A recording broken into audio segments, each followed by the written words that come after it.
Hi everyone, I want to go over why you should be concerned about your website and if it works for everyone that you come in contact with or the website comes in contact with. I want to talk about why you should worry about this.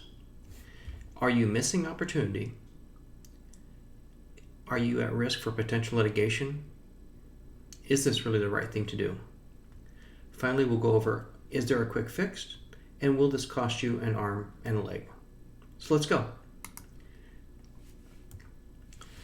1 in 5 people has a long-term disability that affects either their vision, their hearing, their ability to use a mouse, or their ability to perceive information as the rest of the society does. So keep in mind, 1 out of 5 people has a long-term disability. Aside from the fact that we have people with temporary disabilities, as well as what I term environmental disabilities. This means that for whatever reason, what you're doing in life, you cannot use your hands because they're being used for something else. You cannot hear because of ambient noises, or you cannot see because there is some type of obstruction. The only numbers we can really go by are permanent disabilities according to the CDC and the WHO. So my question is what percentage of potential users are you missing out on? Just the 20% that have a long-term disability? Maybe 30 or 40% because your website does not work properly on a cell phone or cannot be navigated in different conditions based on where people are and what device are they using. When we talk about missed opportunity, basically 98% of websites are not built properly to work for people with disabilities. And these functionalities, as I mentioned, will bleed over into people with temporary or environmental obstacles as well. So when you look at 20% of the people that cannot use your website because it does not function properly, if you can't see, hear, use a mouse, or maybe interpret information, that means you're alienating about 64 million people in the US. Over a third of those are within the working age of 16 to 65, with a disposable income of $490 billion and discretionary income of over $21 billion. So you're definitely missing out on potential clients that have money to spend with your business. This goes over what's called the Web AIM Million. They tested 1 million websites in February of 2019. They tested them again in February of 2020. And unfortunately, websites have gotten worse that they tested, not better, and providing obstacles for people with disabilities. So now we talk a little bit about litigation. In 2015, there were 57 businesses sued, 262 in 2016, 814 in 2017. Between federal and state of California lawsuits in 2018, there were over 6,000. Last year, the forecast that I saw were there were over 12,000, and I'm hearing forecasts of possibly 100,000 in 2020.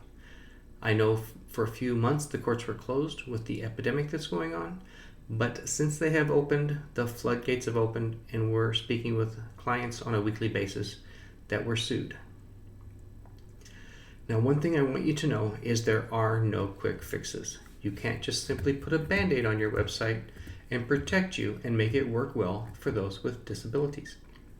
We are working with clients on a regular basis that have purchased some form of Band-Aid, if you will, that professes to fix your website and make it work for people with disabilities, but the only way to fix your website is to do it right with coding from the beginning or massively overhaul your current website.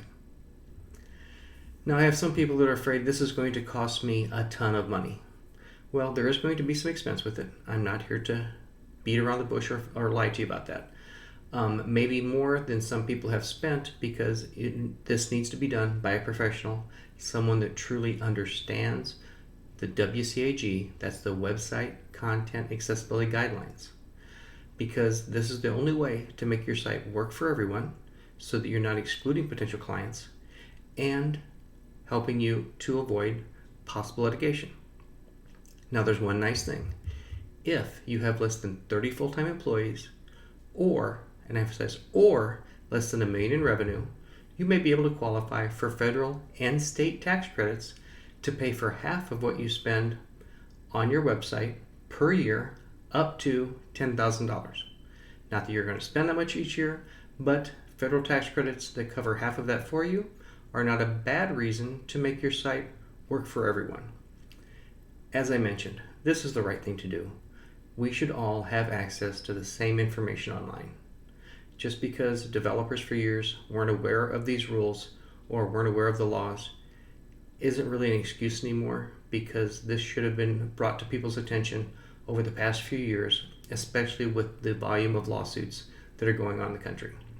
So yes, you're going to have to invest a little bit of money, but hopefully you qualify for the government to pay for half of it for you.